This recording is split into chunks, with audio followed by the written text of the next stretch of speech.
Ce jour dédié pour l'élévation de l'âme de Alexis Eliaou Ben Chana, dont l'anniversaire du décès est le 25 Reshvan, de mémoire bénie. La question de Nathan. Alors pourquoi est-ce que nous, juifs, n'acceptons pas les pseudo-prophéties de l'islam, en tout cas les revendications divines de l'islam?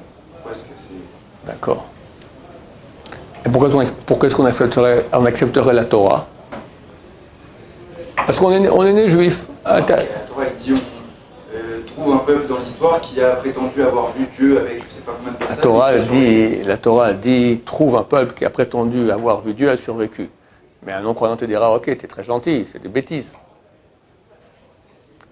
Je peux plus croire. Ça a l'air plus logique déjà que Dieu se dévoile à Mohammed et lui donne des prophéties que de raconter qu'un peuple entier il a vu Dieu. Si un peuple entier il a vu Dieu, des femmes, des enfants, des ânes, etc., tous ils ont vu Dieu, pourquoi que Mohammed n'aurait pas vu Dieu? Je demande aux Ishmaélites de ne pas couper ce passage et le mettre tout seul dans leur site. Parce qu'après ils disent voilà, le prophète Rav Shaya a compris que l'islam est préférable que le judaïsme. Je suis dans un développement, d'accord? Voir du début à la fin. Beaucoup de gens peuvent dire je suis né juif, c'est pour ça que je crois au judaïsme. Je crois en Dieu, on fait Pessah, traditionnaliste, etc. Mais si j'étais né palestinien, ben j'aurais cru en Palestine, d'accord, Mohammed et Yasser Arafat, etc. Si j'étais né chinois, j'aurais cru, je ne connais pas l'idole des Chinois, d'accord. Si j'étais né hindou, j'aurais cru à Bouddha, etc. Donc, c'est pas bien de dire le nom des idoles. Alors, chacun a sa croyance. Comme on disait quand j'étais jeune, on disait, ta liberté s'arrête où commence celle des autres. Donc tu veux croire, ok, fais ce que tu veux, mais chez toi, arrête d'embêter les autres avec tes histoires. Ce genre de mots, personne n'est certain d'avoir la vérité, et tout le monde croit en quelque chose qui a de fortes chances d'être faux. Parce qu'un dit c'est ça, l'autre dit c'est ça, et qui me dit qu'un a raison, ils ont tous tort. Si on va là où il n'y a rien, où il y a un crapaud, qu'est-ce que j'en sais, d'accord? Peut-être le jour on verra après la mort qu'on s'est tous plantés, c'était le grand crapaud qui était là-haut. Il rigolera bien. Réponse. Nulle part dans la Torah il est écrit de croire. C'est faux. Maïmonide commence sa grande œuvre qui s'appelle Mishneh Torah, deuxième Torah, donc il a fait un résumé de toute la Torah écrite et orale, et il dit, commence comme ça, il faut savoir qu'il y a là-bas, on ne sait pas où, quelque part, une réalité première de laquelle tout dépend. Elle est indépendante de ce qu'elle a créé et la création est dépendante de cette réalité première. Il dit bien savoir. Il est vrai qu'il y a un autre livre qu'il a écrit plus tôt, d'ailleurs en arabe, c'est le livre des mitzvot. Là-bas, il fait le décompte des 613 mitzvot. Et là-bas, ils ont traduit, il y a un mitzvah de croire qu'il y a à la base un Dieu, enfin une réalité première, etc. Mais dernièrement, enfin il y a quelques dizaines d'années déjà en Israël, il y a un Yéménite, Kapar qui s'appelle, qui connaît très bien l'arabe et qui a traduit, il a dit que ça ne signifie pas croire. C'est quelque chose entre croire et savoir. Et quand le Maïmonide a écrit en hébreu, et c'est pas une traduction de l'arabe, il a bien dit savoir. Pour la bonne raison qu'il n'y a nulle part dans la Torah, le mitzvah, ve'emanta, tu croiras en Dieu. N'existe pas. Et pour une raison très très simple. Un croyant, il a 1 million de chances de se planter. J'ai fait un cours qui s'appelle La preuve irréfutable. Là, moi, je dis comme ça. Quelqu'un qui croit, c'est un fou. Vraiment, je suis tout à fait sincère dans ce que je dis. Il va baser une vie entière, des efforts quotidiens, des prières, des offrandes, et qu'est-ce que j'en sais? Il va se bloquer de ça et de ça, parce qu'il croit que tu te plantes. Comme si je dis maintenant, moi, je crois qu'il y a un cactus ici dans l'armoire. C'est l'exemple que je donne là-bas. D'accord? Peut-être oui, peut-être non, on ne peut pas savoir. Quand je vais baser toute ma vie sur une chose qui est peut-être fausse, il y a beaucoup plus de chances que ce soit faux que ce soit vrai. Parce que toutes les réalités possibles qui peuvent être vraies, il y en a un infini. Et tu dis, ça c'est vrai. Sur la base de quoi? Je crois. Sincèrement, ça frôle la psychiatrie, d'accord? C'est très, très, très bizarre. Bon, alors peut-être que les gens, ils ont un besoin de foi, et je comprends les athées. Un athée, pour moi, est beaucoup plus sain qu'un croyant, bien qu'un athée soit aussi un croyant. Il croit dans son athéisme, d'accord? Quelqu'un qui dit, je ne sais pas si ça existe, quelqu'un qui dit, moi, je crois en rien. Ni je crois, c'est pas je suis un fervent du non-croyant. Je suis ni un croyant, ni un non-croyant. C'est quoi? je suis un point d'interrogation toute la journée, je suis comme ça en train de poser des questions. Ça, c'est un type intelligent. Mais je ne pense pas qu'il y en a des gens pareils. C'est insupportable de vivre dans le questionnement total. Moi, j'étais un très grand... avant que je connaisse la Torah, j'étais un chercheur de la vérité. Je ne dormais pas la nuit, j'allais torturer, d'accord? Torturer. Qui, quoi, comment? Je vais la regarder, tac, tac, tac, tac. Bon, bonjour, Baruch Hashem, Dieu a pitié de moi, et j'ai vu où était la vérité. Pas j'ai cru, j'ai su. Donc, il y a le niveau le plus nul, c'est le croyant. Après, tu as le niveau du type qui, point d'interrogation, et ça, c'est déjà très puissant, et il n'y en a pas beaucoup comme ça. Et tu as le summum, le peuple juif, Baruch Hashem, qui, eux, ne croient pas. Ils savent. Quelle est la différence entre savoir et croire? Savoir. Je vois devant moi ce qu'on appelle un stylo bleu. D'accord? Ce n'est pas une croyance. Tu dis, je crois que j'ai devant moi un stylo. Le type qui dit, je crois que j'ai devant moi un stylo, il a un problème, ça s'appelle la berlune. D'accord? C'est psychiatrique aussi. Je sais, je vois. Alors, comment est-ce qu'on sait que la Torah est d'origine divine? Comment on voit? Alors, ceux qui vivaient il y a 3300 ans, ils ont vu Dieu au Mont Sinaï, donc ils ont dit, on ne veut pas croire, on veut voir, d'accord? Malken, comme c'est écrit dans les paroles des sages, ils ont dit, on veut voir notre roi. Ok, Dieu a dit, c'est bon, préparez-vous, et Dieu se dévoile, et Dieu s'est dévoilé. Mais nous, on n'a pas le luxe d'avoir toutes les générations, Dieu qui se dévoile, qui nous dit, coucou, c'est moi. Alors, on a une chose que Dieu nous a donnée, qui s'appelle la raison. La raison, d'accord? Qui est un système de réflexion qui est super catégorique. Si quelqu'un est raisonnable à fond, il peut définir si une chose elle est vraie ou elle est fausse. Par exemple, si je dis si A est égal à B, c'est un raisonnement ça, si A est égal à B et B est égal à C, alors forcément A est égal à C. L'univers peut s'écrouler 1000 fois, toujours ça restera vrai. La raison, c'est au-delà de toute chose matérielle, c'est une chose qui est super puissante. Or, nous pouvons démontrer de façon rationnelle totale la véracité divine de la Torah. Il y a plusieurs cours qui le font. Des cours que ça fait, un cours il aura bientôt 20 ans bientôt en péremption, d'accord, on m'a demandé de le refaire tellement il est vieux, mais bon, il est trop bon pour que je refasse, je n'ai pas la force de le refaire aujourd'hui. Ça s'appelle la preuve irréfutable. Des centaines de milliers de gens l'ont vu, personne n'a pu réfuter jusqu'à aujourd'hui. Ils ont essayé. Wallo, nada. Hein, irréfutable. Après, il y a un deuxième cours, très spectaculaire, ça s'appelle Germamia. C'est moins rationnel que le premier, il faut d'abord le voir le premier pour comprendre la raison. Après, ça c'est encore comme ça, une bonne gifle avec des étoiles qui tournent, et hop, mais là, on devient des sachants et non des croyants. Donc c'est pour cela que nous ne pouvons pas croire en autre chose que la Torah, parce qu'on a les preuves. Et aucune, je précise et je souligne, aucune autre religion, mode de pensée, non-croyance peut prouver ce qu'elle dit. Personne. C'est tous des croyants. Le plus grand non-croyant, c'est un croyant. Il croit à sa non-croyance. Et le plus grand non-croyant, c'est un croyant. Et c'est tous des cas psychiatriques. Parce que comment tu te bases? Tu bases ta vie sur un peut-être. Bon, alors, tu me diras, j'ai pas le choix. Ok, je préfère faire comme ça. Vérifie. Alors, la question que tu te posais, c'est ça. Mais alors, comment ça se fait que dans le monde, il y a si peu de gens qui connaissent la Torah, qui croient, enfin, qu'on appelle croire, qui savent que la Torah est d'origine divine, et tellement d'autres religions qui fleurissent ou dépérissent, il y a un peu de tout. Hein. D'abord, il faut savoir qu'Hachem a voulu qu'il y ait très peu de vérité pour beaucoup de mensonges dans le monde, pour qu'on ait le libre arbitre. S'il y avait autant de vérité et de mensonges dans le monde, alors, vu que le mensonge n'a rien à vendre, c'est un menteur. La vérité, elle est vraie. Et l'être humain, il a en lui une soif de vérité. Il veut être dans la réalité, d'accord? Si c'était moitié-moitié, le mensonge n'aurait aucun impact sur nous, donc il n'y aurait pas de libre arbitre. Donc qu'est-ce qu'il fait? Il met beaucoup de mensonges, très peu de vérité. Et là, même les gens qui commencent à voir qu'il y a une vérité ici, oui, mais alors tous ces gens-là qui font le contraire, c'est très dur. Alors ici, Baruch Hashem, on est à Jérusalem, Ramoth, on est entouré de vérité. Mais les gens qui sont à l'étranger me disent, c'est terrible. Il y a des gens qui me disent, je souffre terriblement parce que je sais que c'est la vérité, mais je vois autour de moi tout le contraire sans cesse. Ça use, d'accord? C'est difficile. C'est pour qu'il y ait un libre arbitre. Ok? Ça, c'est première chose.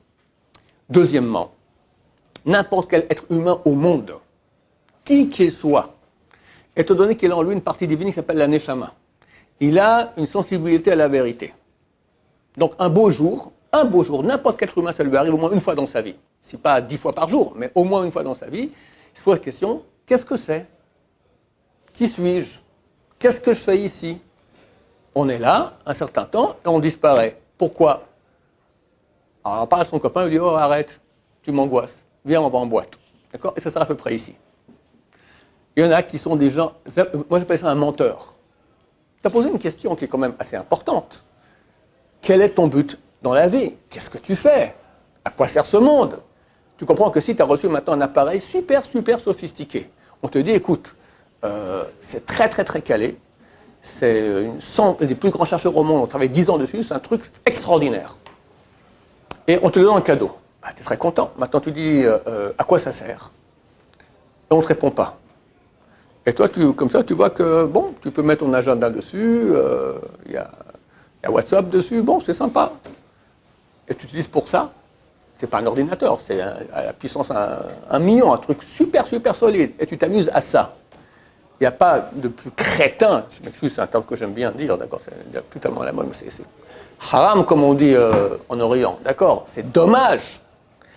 Tu es l'être le plus performant qu'il y a dans la réalité. Il y a un monde tellement extraordinaire. Je parlais à quelqu'un dernièrement, il m'a dit, on a parlé un peu de médecine, d'accord, il m'a dit, les plus grands médecins dans leur domaine, attends, il y a un médecin pour tout. Après, c'est fini, il y a eu pour dans chaque domaine, tu as encore des subdivisions. Chaque spécialiste, les grands, savent qu'ils savent très très peu dans leur domaine petit qui est très spécialisé. Je ne te parle pas de tout. C'est tellement, tellement sophistiqué. Rien que l'être humain. Au niveau physique, je ne parle pas au niveau spirituel. Le monde, c'est extraordinaire. Donc tu as ici une création, enfin, je ne vais pas dire le mot création, déjà ça sous-tend qu'il y a un Dieu. Il y a ici une réalité ici qui est tellement, tellement extraordinaire, tellement fantastique. Et tu dis, bon, tu as raison, viens, on va en boîte. Tu as posé une question, à quoi ça sert? Tu as une machine extraordinaire. Tu l'utilises pour rien, pour faire des petites lumières comme ça, c'est sympa, le WhatsApp, d'accord? C'est pour ça que ça existe. Ça, c'est un menteur. Et sur ça, il sera jugé. Il dit, mais je ne connais pas la Torah. Tu ne connais pas la Torah, mais tu as une tête, tu as vu un monde. Tu sais bien qu'un beau jour, tu es là, tu n'es plus là. À quoi ça sert? C'est la question basique que tu t'es posée. Pourquoi tu t'es arrêté en cours de chemin, tu as dit, ok, je n'ai pas la réponse, je continue la vie. Ça, c'est un menteur. Et pour un menteur, on peut juger un menteur pour avoir menti. Comment on le jugera? Ce n'est pas mon affaire, c'est Dieu qui verra. En tout cas, il s'est planté, le type, parce qu'il passe à côté de ses pompes toute sa vie. Pourquoi? Parce qu'il a menti, il s'est menti.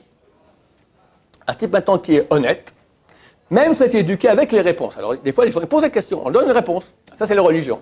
D'accord? Mais vérifie. Tu crois? Tu crois? Oui, mon père m'a dit, donc je crois à mon père. Ouais, peut-être ton père s'est planté. Non, c'est son père qui lui a dit. Voilà, peut-être le grand-père s'est planté. Peut-être il y avait au début un malade qui a inventé quelque chose. D'accord? Tous les auteurs de religion qui me disent que ce sont des êtres authentiques et divins, etc. Et honnêtes. On ne sait absolument pas. Tu crois. Tu comprends que ça ne veut rien dire croire. Le cactus dans l'armoire. Tu es certain qu'il y a un cactus? Oui, je crois. Ok, tu es malade. Donc il faut une démonstration. Cherche. Alors, ce n'est pas forcément qu'il va arriver sur le cours la preuve irréfutable de Rabban Shaya sur les Hava. Mais passer à côté du peuple juif, il ne peut pas. Quelqu'un qui cherche, il voit tout de suite, il y a ici une religion qui est vieille, qui est à l'origine des plus grandes religions du monde, qui raconte que Dieu s'est dévoilé au peuple. Aucune autre religion ne raconte ça. La Torah le dit d'ailleurs. Est-ce qu'il y a un peuple qui a raconté qu'il a vu Dieu et survécu? C'est quelque chose qu'on ne peut pas inventer. Je ne vais pas faire un cours là-dessus. Pourquoi il y a un cours qui s'appelle La Preuve, d'accord? Bon, j'explique pourquoi c'est ininventable une chose pareille. Tu vois qu'aucune religion elle a osé écrire une chose pareille. Toujours il y a un qui dit Dieu m'a parlé. Ou je suis Dieu. D'accord? C'est les deux versions qu'il peut y avoir. Mais qu'un peuple entier ait vu Dieu, personne n'ose raconter ça. Tu as un peuple qui raconte. Bon, peut-être il a inventé. Tu sais qu'il raconte aussi qu'il est éternel et qu'il va être en exil, qu'il va souffrir. Après, il revient sur sa terre. C'était écrit il y a 3000 ans. 3333 ans, d'accord? Que ce peuple-là, il va venir en terre d'Israël, après il va être chassé, il va souffrir, à la fin il revient en terre d'Israël. La terre d'Israël sera aride, elle va être irriguée, elle va donner des fruits, il sera entouré d'Arabes qui verront leur faim, ces Arabes deviendront ou feront la paix avec eux, ou ne feront plus la guerre, ils seront affaiblis, etc. Tout correspond. Bah, tu dis comme c'est un truc bizarre. Rien que le fait que ce peuple survive en exil, tu connais un peuple qui a survécu en exil? T'en connais un? En quelques générations, disparu, terminé. Un peuple qui avait une terre, qui a été chassé de sa terre, au bout de quelques générations, il disparaît, terminé, il n'existe plus. On ne peut pas rester nationaliste, amoureux de sa terre, pendant 2000 ans, en mettant jamais les pieds sur cette terre. Narmanide vivait il y a 800 ans, il a été chassé, vu qu'il a discuté, ça s'appelle la disputation de Barcelone. D'accord? il s'est fait attaquer par un juif renégat qui s'est converti au christianisme, qui attaquait le Talmud.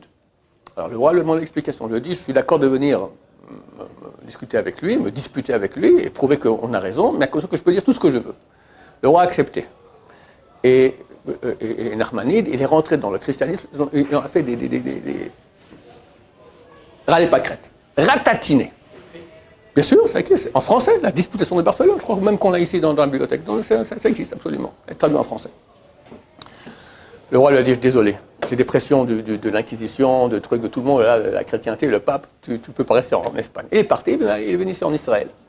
Il est arrivé en Israël, il a voulu faire les fêtes ici à Jérusalem. Il n'y avait pas minyan. Il n'y avait pas minyan. À Jérusalem, pas 10 personnes. Un peuple qui survit. Alors, il y avait un tout petit peu. Il y avait 3 ici, quelques-uns de Hebron, ils ont réussi à faire des 10 personnes pour Yom Kippour et Rosh Hashanah. Mais on était hors de cette terre pendant longtemps. Tu sais, 2000 ans, plus 2500 ans qu'on est en exil. Mais disons que la terre, qu'il y a beaucoup moins de monde, elle fait 1700 ans, 1500 ans, où il y a très très peu de juifs sur la terre d'Israël. Elles peuvent continuer à survivre. Rien que ça. Un type, un non-juif, il voit ça, il dit, mais c'est bizarre. Je vais regarder. Et si c'était un peuple qui, partout où il va, il réussit très bien, tout va très bien, d'accord. Il n'y a pas un endroit où on n'a pas été spolié, persécuté, brûlé, torturé, gazé, et j'en passe. Partout. C'est un commentaire de Haïm Akadosh. C'est un grand rabbin marocain qui vit en Israël il y a 300 ans environ. Il dit les souffrances qu'on a vécues au Maroc, c'est inimaginable. C'est beaucoup plus que ce qu'on aurait imaginé, ce qu'ont vécu les Romains, etc. Mais c'est rien par rapport à ce qu'il y avait quelques années après, en Europe, avec les Cosaques, et avec Hitler, et avec Staline. C'est un peuple qui a souffert énormément, partout où il va, comme c'est écrit, Deutéronome 28. Et il survit. On aurait dû se dire, écoutez, moi ça me casse les pieds d'être juif, bye bye, allez, je me convertis à quoi? Chrétien, allez, je suis chrétien. Islam, allez, je deviens musulman. Terminé. Bouddhiste, allez, bouddhiste, tout ce que tu veux, laissez-moi tranquille. Et il continue. Et il revient sur sa terre. Il y a de quoi être, en bon français, être baba. C'est phénoménal. Chaque personne sur terre, pour être jugée, pourquoi tu n'as pas regardé autour de toi? Mais, quoi? Tu as des mais. On passe sur nous mal. On est des nazis contre les Palestiniens. Il y a beaucoup d'antisémitisme, mais c'est vrai. Mais vas-y, déblaye un peu. Cherche. Dieu jugera à quel point chacun était responsable, combien il aurait pu trouver, être conscient, etc. Mais dire, je ne peux pas révéler la vérité en tant que non-juif, c'est archi faux. Parce que tu as une neshama, tu as une partie divine en toi qui te fait chercher la vérité, et tu as les moyens, grâce à la raison, de trouver où elle est. C'est simple. Voilà, j'ai répondu à ta question. Je peux... Ouais, argumente, vas-y. En fait, tout ce que vous avez dit, les musulmans, ils ne le disent pas. C'est-à-dire le fait que les juifs, ils reviendront sur leur terre, le fait qu'ils sont persécutés, le fait que... Il y a plein de choses qui se sont appropriées, comme vous dites, du Midrash, de la Gemara et compagnie. Et du coup, c'est pour ça que si un musulman qui s'y connaît un peu, il vous entendrait parler, il vous dirait « Ok, et alors ?» Je ne sais pas si vous voyez ce que je veux dire. C'est-à-dire qu'il vous dirait, mais vous avez raison. écoute. Mais nous, en tant que musulmans croyants, ça ne nous dérange pas. Si vous écoute, vous êtes persécuté, c'est marqué dans le texte. Oui, si vous allez survivre, c'est marqué dans le texte. Oui, vous allez retourner en Israël, c'est marqué dans le texte. Et ça change rien que c'est nous qui avons la vérité et pas vous.